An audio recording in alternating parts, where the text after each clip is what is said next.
के संग, लोक रंग के संग।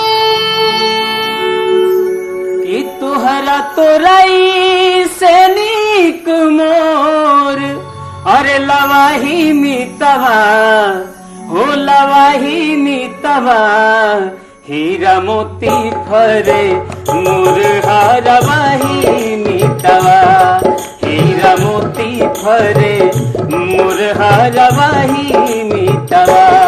तोहरा तोरई से नीक मोर, लवाही मितवा हो लवाही मितवा, हीरा मोती फरे मुरहरवाही मितवा, हीरा मोती फरे मुरहरवाही मितवा।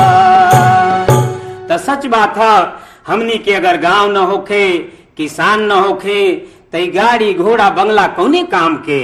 यही से तो हमनी के गांव के जियल जाला।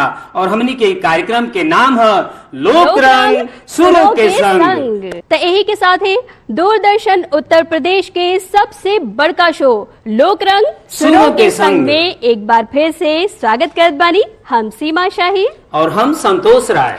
तो जैसन कि हम बतौले रहले कि हमार ई कार्यक्रम में माटी का मिठास बा, खेत खलिहान बा, अंगना द्वार पूर्वी बयार बा। यही लिए तो आप लोगन एकरा के इतना पसंद कैला, इतना प्यार देला, दुलार देला।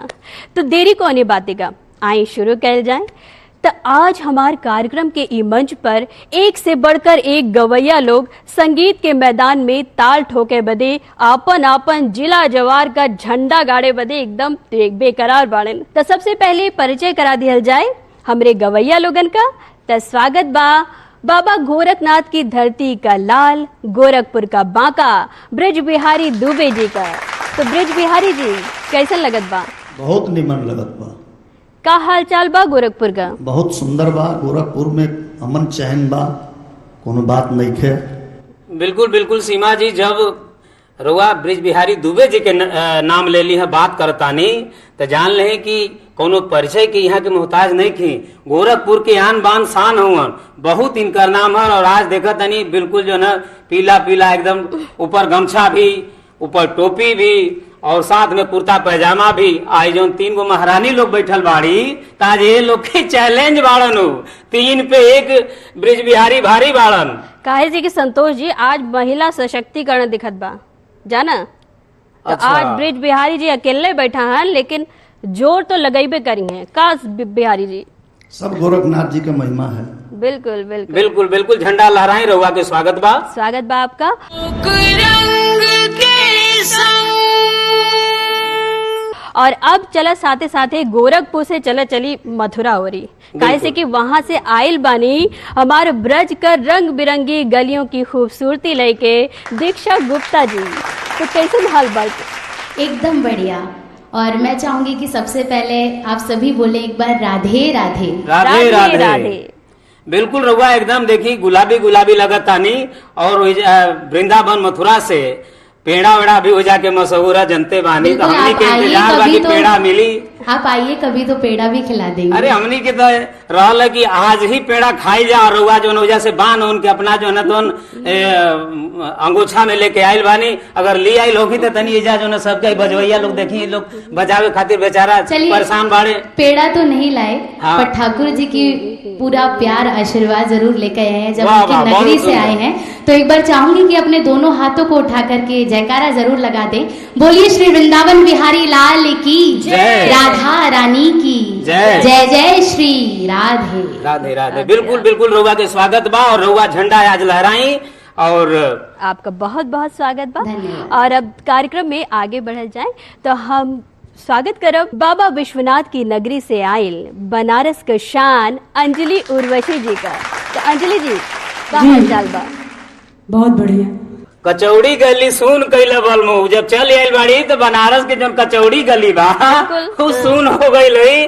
और आज के कार्यक्रम में जो ना एकदम 4 चांद लगे हैं, कैसे कि बनारस जाने तानी उजा संगीत के घराना भोजपुरी एकदम उजा रचल बसल बा। तो ये आज जो परफॉर्मेंस दी है श्रोता लोग के बहुत मजा आवे वाला बा। और रहुआ के स्वागत बा। और अगली कड़ी में तनी परिचय हो जा फटाफट। बिल्कुल। अब हम स्वागत करब तहजीब और नजाकत के शहर अवध का मान सम्मान शिखा भदौरिया जी का।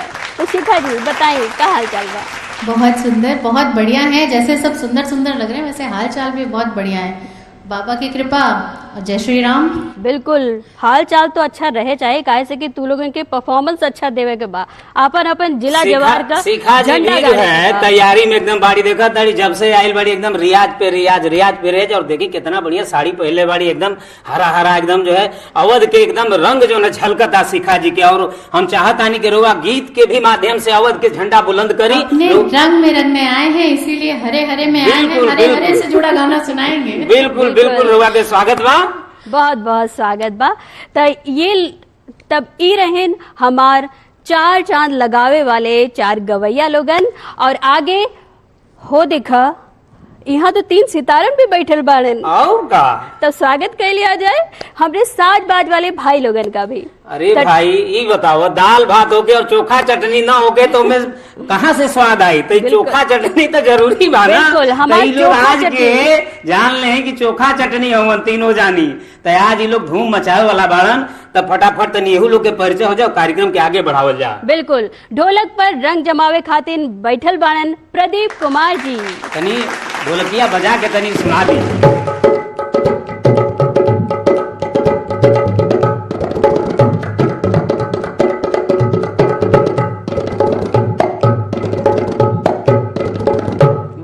वाह। और सिंथेसाइजर पर धुन छेड़े खातिर तैयार बाड़न अलीम भाई। अलीम जी तनी रहू जो है छोटा सा पीस बजा दे, तनी माहौल बन जाए एकदम।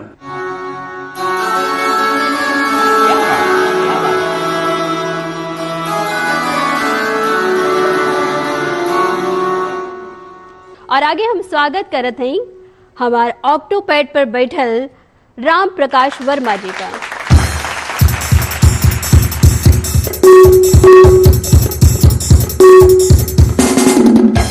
बहुत सुंदर, बहुत बढ़िया रोवा बज सबके स्वागत बा।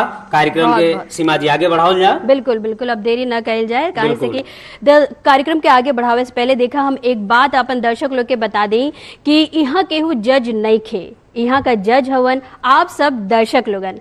तय जान ली कि आप लोगन की कुर्सी का कितनी बड़ी जिम्मेदारी बाटे, काहे से कि आप लोग जौनी गवैया के ज्यादा से ज्यादा प्यार दें हैं, दुलार दें हैं, ओकरा के आगे के एपिसोड में दोबारा गावे का मौका दिया जाए। बिल्कुल बिल्कुल। तो हम तो कहा भर भर के प्यार दे जा, इनका लोग के गवनई और गीत के दोबारा सुनल जा।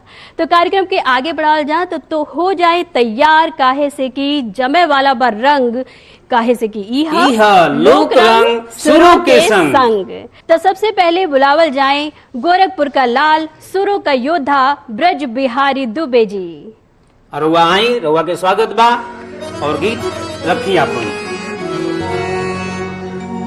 यह कार्यक्रम के देखे वाला सुने वाला समूचा उत्तर प्रदेश बिहार जे भी बा भोजपुरी भाई लोग, आप सभी सुनी देखी और भोजपुरी के स्थापित कही जाए। काहे कि भोजपुरी भाषा हमार बड़ा मधु के रस नियन बड़ा मिठास होखेला। एकर एक से एक विधा बा, पारंपरिक गीत बाटिन जौन विलुप्त हो रहल बाटिन, तो ओके संभरले का जरूरत बा। एगो बचपन के तरफ आप सबके लेके चलत हई, पूर्वी गीत सुना रहल बानी, आई सुनी आप सब। प्रेम ऊ गुलाब काटन के मार सही जाला, तूरी लिहला पर भी हंसते ऊ रही जाला। प्रेम इधर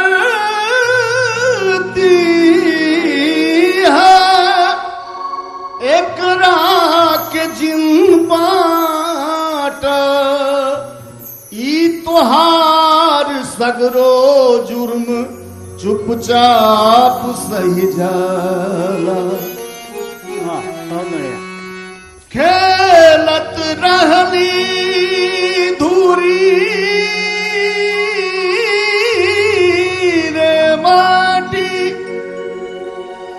माई बान गती खोटी खोटी के पनवा खाई कुदवे के पाती कि वही दिनवा खातिर आज इतर से लापरनवा एक बेर औरो तनी औते बचपनवा एक बेर औरो तनी औते बचपनवा ओही दिनवा खातिर आज ओही दिनवा खातिर आज तरसला परनवा एक बेर औरो तनी औते बचपनवा एक बेर औरो तनी औते बचपनवा। क्या बात है?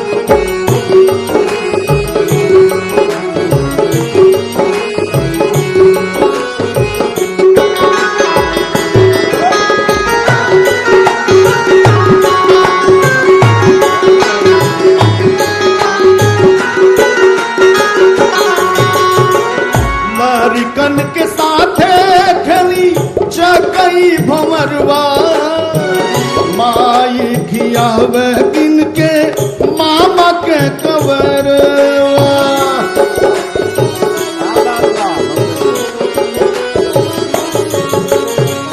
लड़कन के साथ खेली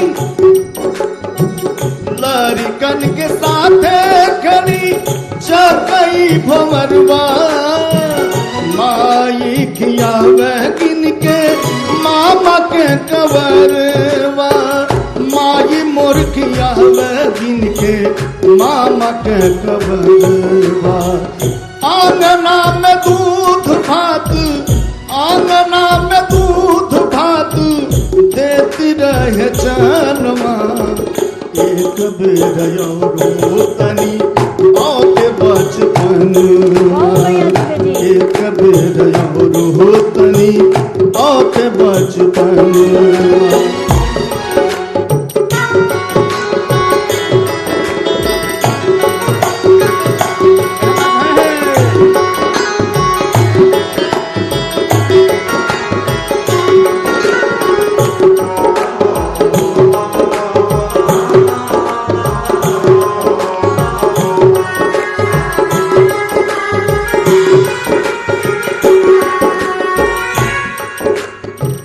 मंदिर में जाके रोज मंदिर में जाके रोज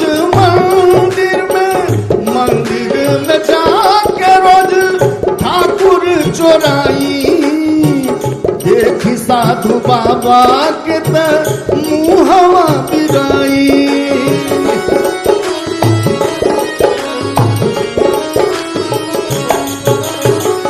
मंदिर में जाके रोज ठाकुर चोराई देखी साधु बाबा के त मुहवा बिराई देखी साधु बाबा के त मुहवा बिराई रोज घर आवत रहे रोज घर आवत रहे कौनो वो रहनवा एक बेर औरो तनी औते बचपनवा एक बेर औरो तनी औते बचपनवा।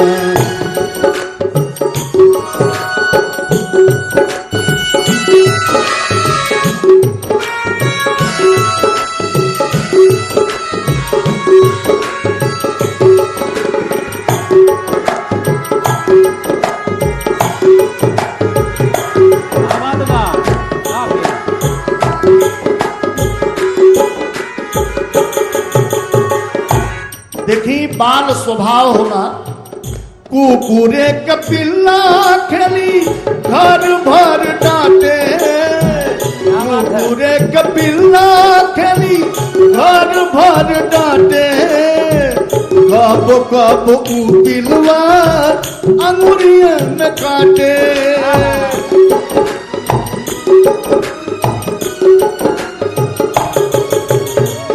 कुकुरे का पिल्ला खेली घर भर डांटे कब कब पिलवाऊ अंगुरिया में काटे कब कब पिलवाऊ अंगुरिया में काटे चोर साहू देखत रहनी चोर साहू देखत रहनी पाकरी के कानवा एक बेर औरो तनी औते बचपनवा एक बेर औरो तनी औते बचपनवा चोर साहू देखत रहनी चोर साहू देखत रहनी पाकरी के कानवा एक बेर औरो तनी औते बचपनवा एक बेर औरो तनी औते बचपनवा। वाह रे ब्रिज बिहारी भैया, एकदम तू तो एकदम मरला की गर्दा उखाड़ जाला। बचपन याद आ गया का तो के कुकुर का पिल्ला कटले रहो सो का ई बाल स्वभाव रहल सदा खेलले होई हाँ आ सबके कटले होई एकदम बचपन और गाँव जाने की याद आ गई। ई बचपना के परीक्षण होत रहल कि पिलवा 18 बा की 20 बा कोनो कोनो पिल्ला के नाखून 18 गो होखे आ कोनो कोनो के 20 गो ई सब लड़का लोग के है कि एक जहरीला बा। हाँ और चोर साहब जो ने कान पकड़ के उठावे ऊंचे करत चिल्लाए रहे और नारी बोले कहीं चोर है। बिल्कुल बचपन का स्वभाव रहल बा। जी जी तो यानी बचपन में रहुआ खूब मजा ले ले बाड़ी जो है एकदम। आज के कार्यक्रम में जान ले कि हमनी के एकदम गांव के एक एक जो है पल पल रहुआ याद दिला दिले। गजब के गायकी कैली, बहुत मजा आई। बहुत बहुत धन्यवाद आपके भैया, बहुत बहुत धन्यवाद। सौभाग्य, बहुत बहुत धन्यवाद बा। एकदम ठेठ खाटी देहाती गाना गाइलन सीमा जी, एकदम बहुत मजा आई। अगर ऐसा प्रस्तुति होत रहे तो कार्यक्रम हमनी के एकदम 4 चांद लग जाये। तो फटाफट जो है कि अब देखी एकदम मुस्कुरा ताड़ी लोग आवे खातिर बेचैन बाड़ी तो बुलाई। बिल्कुल संतोष जी, देखा हमारे ब्रज बिहारी दुबे जी इतना अच्छा परफॉर्मेंस देलन तो हमार महिला लोग का कम बाड़ीन का। अब तो देखा ही के बाद तूफान तो आइए गई बा, झंडा तूफान तो आइए गई बा। बिल्कुल बिल्कुल देखा अब टक्कर होए वाला बा। अब हम बुलाए मथुरा के शान दीक्षा गुप्ता जी के, तो आई और अपन जिला जवार का झंडा गाड़ के जाई। आई दीक्षा जी, रोबो तनी अब झंडा के बुलंद करी, देखा जा करी है काहे न करी है। बिल्कुल स्वागत बा आपका। सभी को राधे राधे। मथुरा से आई हूँ और बहुत ही एक प्यारा सा लोकगीत आप सबके लिए। मैं तो गई रे हाथ रस मंडी, मैं तो गई रे हाथ रस मंडी, मैंने एक जनी पे देखी, मैंने एक जनी पे देखी, मेरा भाई दिन से जिया ललचाए, तगड़ी सोने की देवगढ़ बाए, तगड़ी सोने की देवगढ़ बाए।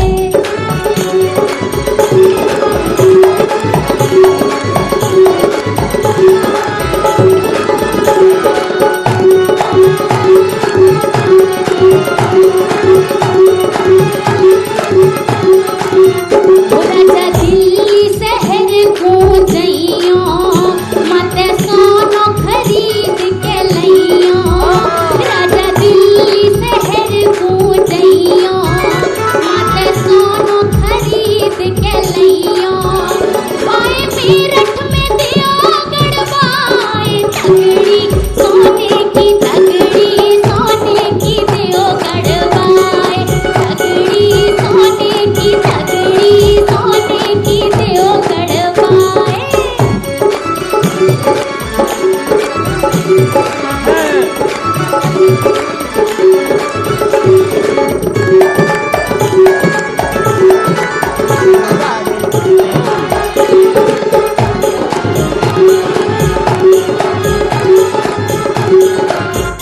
राजा लड़ऊ पर नौ लड़ा हो और 3 तोल को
तू तो सही कहलू सीमा की हमार जवन गोल बा कम नहीं बा, गजब, बहुत मजा आयल, बहुत अच्छा रउआ गावतानी। और ई बताई ई जवन लोकगीत रउआ सुनौली है, ई बचपन और आपके परंपरा में तनी हमरा के तनी समझाएं कि का कहल जाला, हम जानना चाहता नहीं। क्या है ना कि एक औरत अपने आदमी से कह रही है कि भाई मैंने एक पड़ोसन पे सोने की तगड़ी देखी है। अब औरतों की तो आदत आप जानते ही हैं। जी जी जी बिल्कुल, कि जो देख लिया वो तो चाहिए ही चाहिए। हाँ हाँ तो यही बात है। और मैं तो कहती हूँ कि आप भी एक तगड़ी बनवाई लो, तो हम भी पहन के घूमेंगे और क्या। बिल्कुल बिल्कुल, बहुत बढ़िया गाएं आप। की प्रस्तुति दी, धन्यवाद। और ऐसे ही रुआ झंडा बुलंद करत रही जो है तो ब्रज के, और दोबारा फिर बुलावल जाये अगली प्रस्तुति जो है सीमा जी। बहुत बहुत स्वागत बा, आप बैठी। तो संतोष जी, अब संगीत के मैदान में केकरा के ताल ठोके बदे बुलावल जाए। अब बस जो है तो हम चाहते हैं कि बनारस भी दूर ना रहे, तो बनारस के आन बान शान बाड़ी और रुआ आज ही फटाफट देखी भगवान जो है एकदम इनका के मजे में वैसे ने जोरदार बनोलो बाड़न। बनारस के माटी में ऐसा नोकबे कल को जब पहलवानो हो कहला, तो आज ही पहलवानी गीत के माध्यम से रउआ दिखा दी, अतनी एकदम झोर के जो है भोजपुरी अंदाज में हो जाओ। स्वागत बा, आई शुरू करिए। सबसे पहले ये प्यारा सा मंच लोक रंग सुरों के संग के सादर प्रणाम करत है। ये प्यारा से शुभ अवसर देवे खातिर आई बड़ा प्यारा भाव शादी विवाह में हमार माई बहन रात के जब नककटा वाला संगीत होला रात के, तो बड़ा प्यारा सा भाव में सब गावली बजावली नौटंकी करली, तो वही पे भाव पे एक प्यारा सा गीत आप सभी के बीच। कि सासू ले आइली पूड़ी मिठाई, ननद ले आइली चाटनी, वाह वाह वाह वाह, सहिया ले आइले हरियर मरचा, काच दाने काटने, किया रे दादा, किया रे दादा, तरतिया मुहवाला से बचाली, आई रे दादा, तरतिया मुहवाला से बचाली, आई रे दादा। सासू ले आइली पूड़ी मिठाई, ननद ले आइली चाटनी,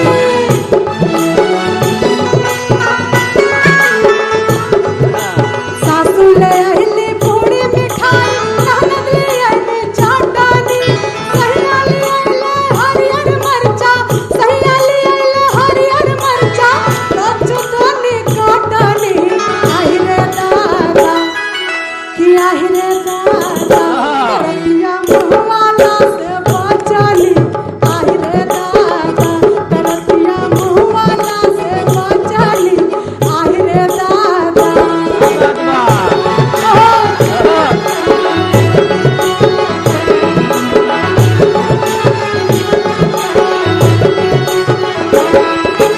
देवारा लगावल सबाजी आज बैठन से खाए के,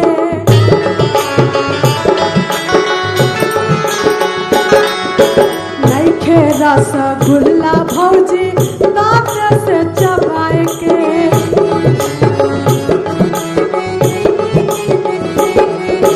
देवारा लगावल सबाजी आज बैठन से खाए के, नइखे रसगुल्ला भौजी दांत से चबाए के, रासावा सरक गइल जैसा ही काटा करे,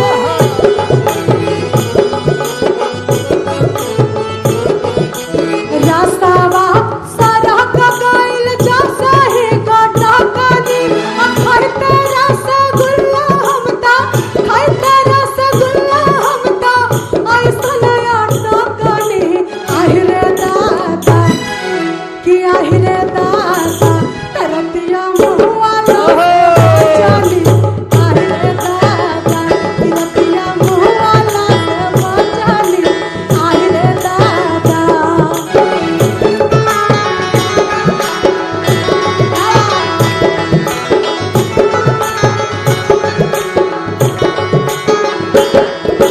नाना दिला गवल सबाजी आज बैठंग से खाए के,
एकदम रसगुल्ला हमनी के तो सोचत है कि रसगुल्ला में ही गाना कि बनारस वाला रसगुल्ला जौन बा ना, नहीं क्या है बनी? अरे पूछा मत। देखा हम कल ही देखा भगवान पर्सनालिटी इनके दिले बाड़े आ गाना ऐसा नहीं गई एकदम रसगुल्ला बनारस के। देखा एक बात बता दें, बनारस के तो हमहू रहे वाला बानी हो जाके चाटो जानता नहीं कि कितना टेस्टी हो खेला।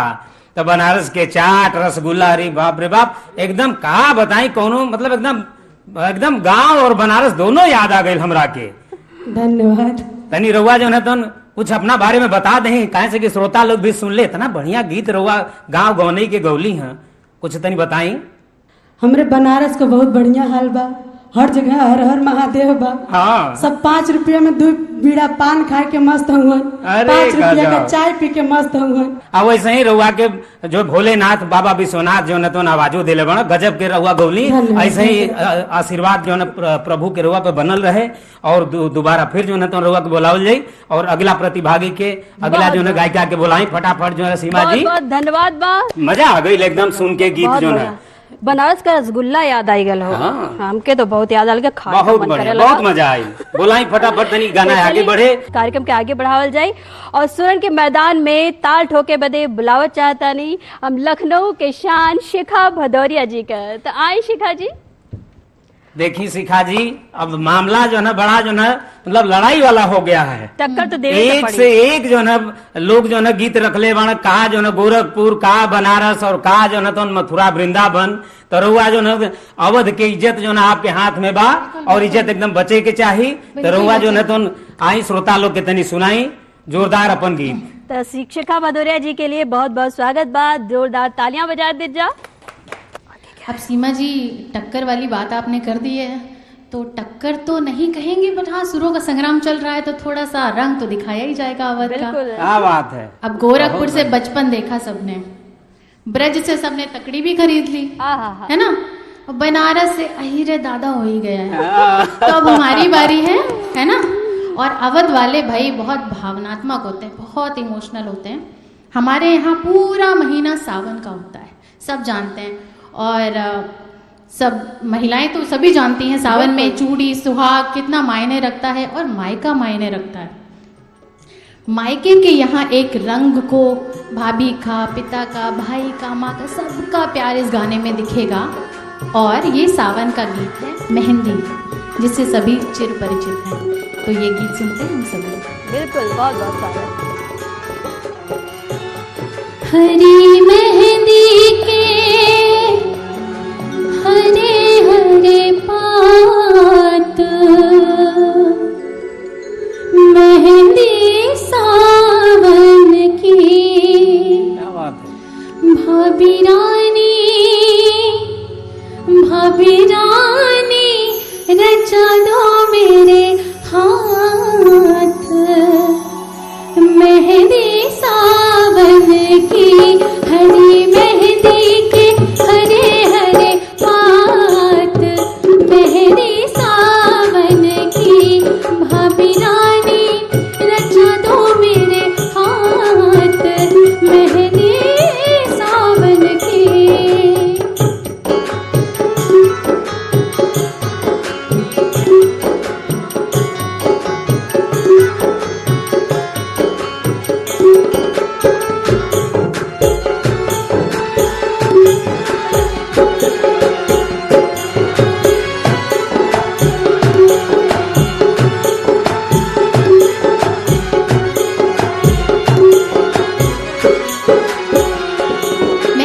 विशेषता है, बहुत सुंदर महक होती है उसकी। तो इसमें कहते हैं, महक रही मेहंदी अलवेली, महक रही मेहंदी अलवेली, हरी हरी चूड़ियाँ लाल हथेली, महक रही मेहंदी अलवेली, हरी हरी चूड़ियाँ लाल हथेली, ओढ़ चुनरिया निकली नवेली, ओढ़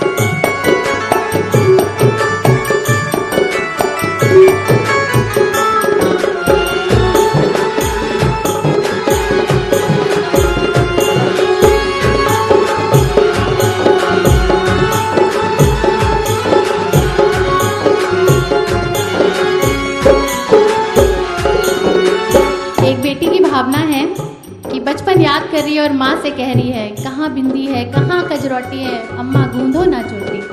बोलती है, कहाँ गई बिंदिया, कहाँ कजरौटी, गूंदो रे अम्मा फूलों से चोटी। कहाँ गई बिंदिया, कहाँ कजरौटी, गूंदो रे अम्मा फूलों से चोटी। बाली उमरिया पायल छोटी, बाली उमरिया पायल छोटी। मेरे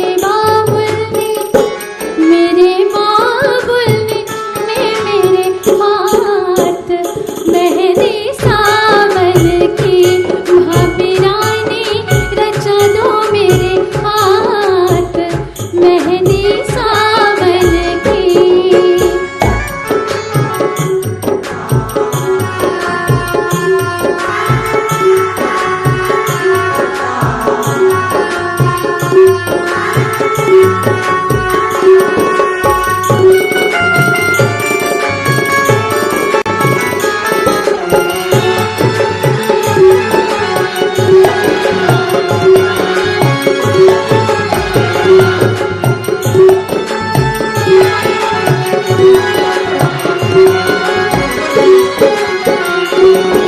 विदाई का समय आ गया और एक नवविवाहिता कैसे ससुराल जा रही है, किस भारी मन से जा रही है, उसका वर्णन है।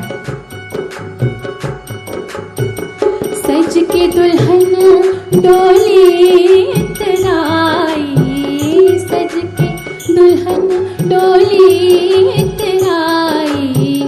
कभी दिखे द्वार कभी आंगनाई, सज के दुल्हन डोली इतराई। कभी दिखे द्वार कभी आंगनाई। मेहंदी सगुन की मायके से आई, मेहंदी सगुन की मायके से आई।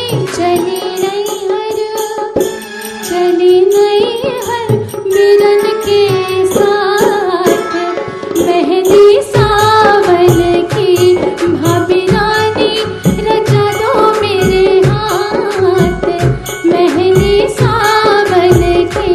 हरी मेहंदी के हरे हरे पात, मेहंदी सावन की, भाभी रानी रचा दो मेरे हाथ मेहंदी सावन की, मेहंदी सावन की, मेहंदी सावन की।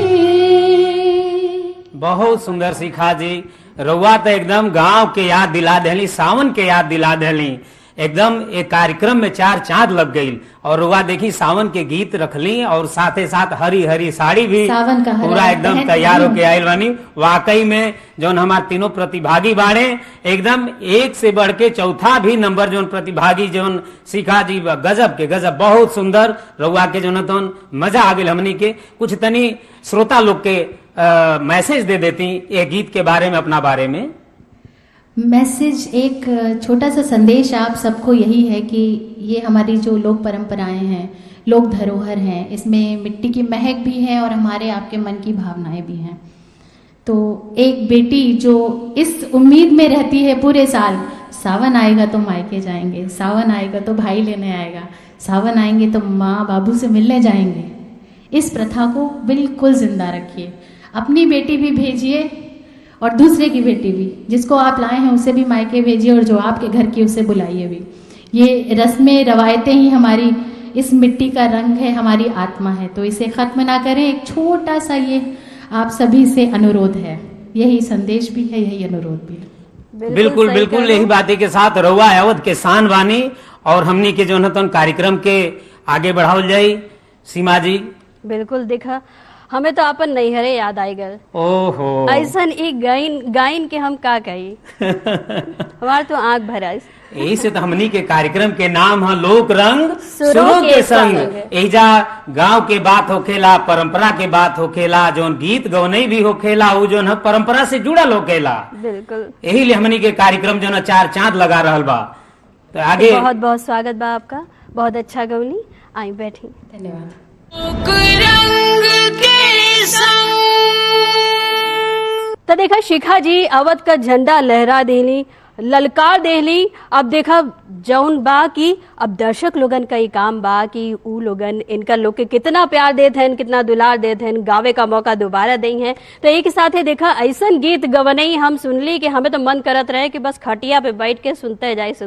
साथ में जोन ब्रज वाली बाड़ी देखा तनी गुलाबी जोन ड्रेस में बाड़ी वो कम बाड़ी का वो एकदम मरली है कि तूफान आ गई एकदम गाना में। अब बढ़िया डांस वांस करके एकदम सुनाओ तली है। बिल्कुल। तो तू का जाना था बनारस वाली हमारे कम बाड़ी का, लखनऊ वाली कम बाड़ी अरे का? बनारस वाली के तो काम कर तो रसगुल्ला के एकदम बनारस वाला रसगुल्ला गाना के माध्यम से खिया देली। हम तो सोचते कुछ लेके बनारस से लेकिन गजब, मतलब एक से एक परफॉर्मेंस चारों लोग के कौनो जोड़ नहीं खे। तो देखा टक्कर जोरदार बा। अब दर्शक लोग के देखे के बाद कि इनका लोग के ज्यादा प्यार देते। तो एक साथ ही चला हम यहो एगो बात और कहे चाहब कि अगर आप लोग भी गायक हैं, गावे का शौक बा, आप लोग भी कौनो भी फोक गाय लेते हैं, चाहे ब्रज हो, भोजपुरी हो, अवधी हो, चाहे कौनो भी क्षेत्र का क्यों ना हो, आप सब भी इस कार्यक्रम में भाग ले सकेला। एकरे बदे स्क्रीन पर चल रहा कॉन्टेक्ट नंबर पर संपर्क करी या फिर हमें ईमेल कर दी। लेकिन ईमेल करे से पहले देखा, मेल करे से पहले एक बात जो ना बता दें श्रोता लोग के कि देखा था कि इतना बढ़िया बढ़िया सुर के सधल लोग, इतनी बढ़िया गायकी आज भइल बा कि ये लोग के टक्कर देवे लाख होइया जा तबे फोन करिया जा, चाहे मेल करिए जाई ना कि जाया के ना कटवा लिया जा। तो बिल्कुल स्क्रीन पे जो नंबर चला था दूरदर्शन के रहुआ संपर्क करी, स्वागत बा। लेकिन ऐसने तैयारी होके जैसे ब्रिज बिहारी भैया हमरे और बुंदेलखंड बनारस और जो न तो अवध के आन बान शान चारों लोग के टक्कर देवे खातिर मिले जा, तो स्वागत बा रहुआ सबके। बिल्कुल। तो चला जाए। बिल्कुल बिल्कुल। लेकिन ओकरा पहले तनी एगो बात हमार सुनल कि याद रखी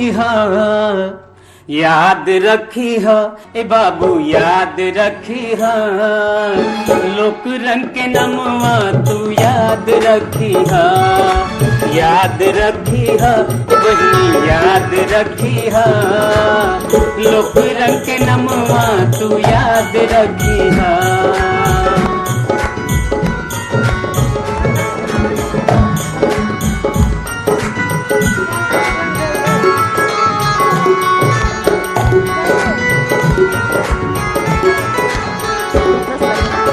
दे दो बचनवा मन कहनवा, अब तू आजा भैया हमरे अंगनवा हो, हमरे अंगनवा।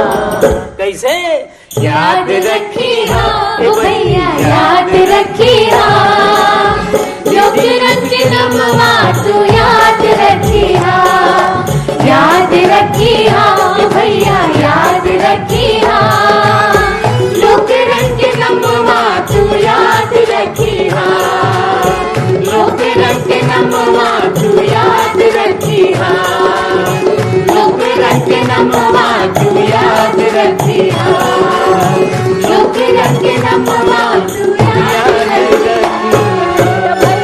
जरूर याद रखी है, कल टाइम से जरूर आ जाई है, काहे से कि हमारी कार्यक्रम है लोक रंग सुरों के संग।